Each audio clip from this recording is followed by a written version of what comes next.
Well, hi, everyone. This is the Brad Free Report. We are going to look at some low odd stakes winners from last week and then look forward to some double-digit price plays this weekend at Fairgrounds, Turf Paradise, and then a standout at Santa Anita in the stakes ranks. You know, it's January, and most of the time it's relatively quiet in terms of stakes race significance.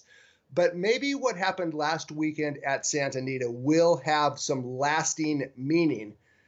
Perhaps the Sham, San Gabriel, and Santa Ynez will have influence into spring and perhaps even summer. Let's start off talking about the biggest, because it was 3-year-olds in the Sham, and this was Mackenzie taking blinkers off and delivering as expected. The 1-5 favorite, he was supposed to win, and he did. He got a perfect trip, and this was a perfect win by a developing 3-year-old. Mackenzie earned a 97 Beyer speed figure in the Sham Stakes.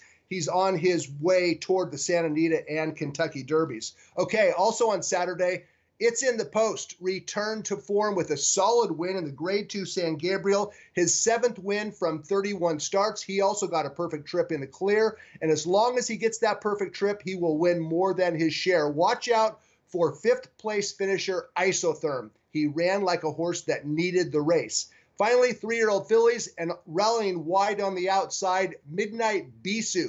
Hammered late to 9-5 second favorite, and this filly delivered. This was her first career win after a pair of runner-up finishes behind Dream Tree. A good, sharp win by Midnight Bisou, daughter of Midnight Loot. She earned an 88 Beyer speed figure, and in a 3-year-old filly division that is light, perhaps Midnight Bisou is the one. Dream Tree does not have any workouts since winning the Los Al Starlet. No big deal. It's only January. Moonlight Memories, a 2-time Grade 1 winner last year. She will be pointed to a spring-summer sprint campaign. Alluring Star, runner-up in the Breeders' Cup Juvenile Fillies. She is out for an undetermined period of time. So the 3-year-old filly division in California is currently sketchy, but nothing sketchy about Midnight Bisou. She delivered as a very sharp winner. She'll stretch out for her next start. Mackenzie, it's in the post, and Midnight Bisou, the stars last weekend. Okay, let's talk about the opportunity to maybe make some money. And we're going to Fairgrounds on Saturday. Terrific card down at Fairgrounds. It's the Lecomte Stakes and the Silver Bullet Day Stakes heading the stakes lineup. And let's first talk about the Silver Bullet Day. 3-year-old fillies going 1 mile and 70 yards. And there's a look at the field. Number 2, Wonder Godot, the 2-1 favorite on the morning line. Number 7, Heavenly Love, a filly that I will be taking a stand against for reasons I will explain momentarily. But a big field of 12 entered this 1 mile and 70 yard stake race on the main track.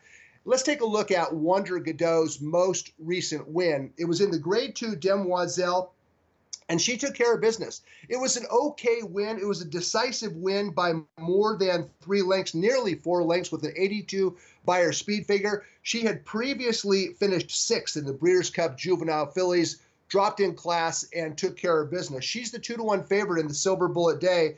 Favorites have won this race 4 of the last 7 years, and I expect Wonder Godot to give a good account of herself, perhaps win the Silver Bullet Day as the favorite. As for Heavenly Love, now this is a horse, like I said, I'll be taking a stand against. I kind of hope I'm wrong because she's on my fantasy stable, Heavenly Love is, but in hindsight, I'm not sure she is as good as her Grade 1 victory in the Alcibiades might suggest. She dominated that race, but since then, it turns out that the Alcibiades is kind of a phony race. 8 of the 10 runners from the Alcibiades have run back. They have made 14 starts, and what have they done? They produced 2 runner-up finishes in allowance races and 2 thirds in allowance races. My point is this. Heavenly Love, yes, she's a Grade 1 winner of the Alcibiades, but the Alcibiades has turned out to be a non-productive race. Heavenly Love backed up with no legitimate alibi in the Breeders' Cup Juvenile Fillies. So I'm wondering if maybe she is not as good as her resume might suggest. Like I said, I hope I'm wrong because she's on my team and I could use the points. But there are a couple of long shots in the Silver Bullet Day I am interested in wagering on, including number 6, America's Tale, who's 8-1. And on dirt, she is very, very good. A pair of blowout wins, 4 starts on dirt, 2 wins in 2 seconds, and a 12-1 shot who I think is going to slip through the cracks. Number 10, Stronger Than Ever. She finished third in the Trapeze Stakes last time out at Remington Park. She made a big extended run and then she flattened out. She is improving, but that improvement is perhaps hidden. A look for Stronger Than Ever to outrun her odds at 12-1. Same with America's Tale at 8-1. And they both have their hands full with Wonder Godot, the 2-1 favorite on the morning line. Like I said, I'll be taking a stand against the overhyped Heavenly Love. Okay, let's talk about Colts and Geldings down at Fairgrounds. In the Grade 3 Lecomte, it's a 1 mile and 70-yard race. And the two favorites, well, they're pretty obvious. Number 12, Principe Guillerme at 5-2, back-to-back daylight wins in maiden and one other than allowance races. Principe Guillerme, a Tappet colt trained by Steve Asmussen, and also number 10, Instilled Regard, shipping in from California for trainer Jerry Hollendorfer. And this improving son of Arch is listed at odds of 4-1. Number 10, Instilled Regard is. And he's a contender. So is Principe Guillerme in the Grade 3 Lecomte. As we turn the page and take a look at the rest of the field, posts 9 through 15, including Instilled Regard, who's listed as the 4-1 favorite. Okay, that's enough about the entries. Let's take a look at the most recent start by Instilled Regard, and it was in the Grade 1 Cash Call Futurity down at Los Alamitos, and Instilled Regard in between horses. Mackenzie down on the rail, Solomini on the outside. There was some bumping and grinding through the lane, and Instilled Regard ran well. Third across the wire. He was facing winners for the first time. He was moved up to finish second by virtue of Solomini's disqualification. Instilled Regard probably facing a little bit easier company on Saturday at Fairgrounds in the Lecomte, but there is a long shot that I like in here, and he's down on the inside. Number 1, Lone Sailor. He finished 5th last time out in the Grade 2 Kentucky Jockey Club at Churchill Downs. It was a better-than-looked effort. He was floated wide into the first turn. He was not as forwardly placed as one would expect.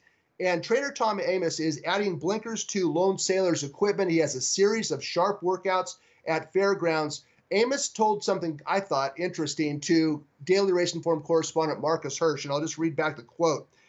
This is Tom Amos talking to Hirsch regarding Lone Sailor. I don't think he's showing up in the afternoons the way I think he can. It's related to his maturity. So in other words, the light bulb has not quite gone on yet with regards to Lone Sailor. With blinkers on, a series of sharp works, plenty of pace to run at, look for number 1, Lone Sailor, to outrun his odds in the Grade 3 Lecomte. That's race number 9 on Saturday at Fairgrounds. Okay, let's talk a little bit about a track that doesn't get a whole lot of national exposure. That's Turf Paradise. They run a big stakes race on Saturday, the $75,000 Cotton Fitzsimmons Mile Handicap. As we take a look at the field, this is a 1 mile grass race, and this has been kind of a long shot player's dream. 5 of the last 8 winners return $19 or more. It's a race that is often dominated by shippers from Southern California, and there is one of those shippers in this particular race, dressed in Hermes, 10-1. I don't think he'll be 10-1. I think his odds will be half that.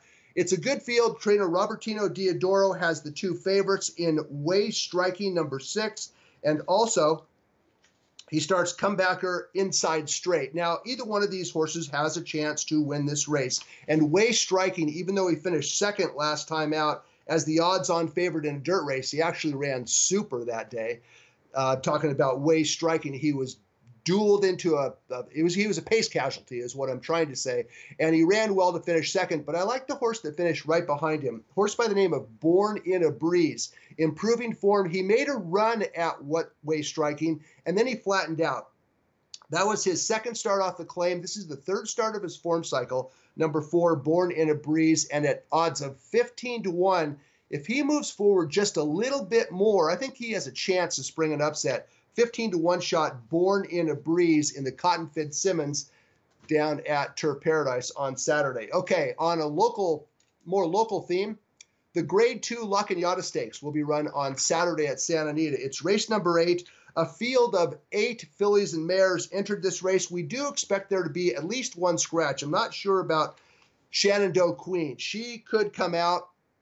As for the Comebacker Union Strike, As of Thursday afternoon, she was going to run in the La Cañada on Saturday and not the megahertz on Sunday. But it doesn't really matter. Well, it does matter regarding price because I think the favorite is a good thing. Number 2, Majestic Heat. She's a 6-year-old, and she has really turned the corner since moving from grass to dirt. And let's take a look at Majestic Heat's most recent start, December 3rd at Los Alamitos. She's going to rally wide and just take care of business over Champagne Room and Madam Stripe. She drew off by more than 2 lengths, a good solid win by an unusual heat mare at the absolute top of her game. She's listed at 9-5. I hope that Shenandoah Queen and Union Strike do run on Saturday because the more starters in the La Cañada, the higher the odds will be on Majestic Heat. She's 9-5. I think she's a slam dunk in this 1-mile stake for fillies and mares. So there's a look at some of your prices. Stronger Than Ever and America's Tale in the Silver Bullet Day Stakes. Lone Sailor, 15-1 shot in the Lecomte, also at Fairgrounds. Born in a Breeze, 15-1 shot in the Cotton Fitzsimmons Mile Handicap at Turf Paradise. And then we ended all with a favorite, Majestic Heat, a slam dunk, I think so, in the Grade 2 La Cañada Stakes, Saturday at Santa Anita. This has been the Brad Free Report. Talk to you next time.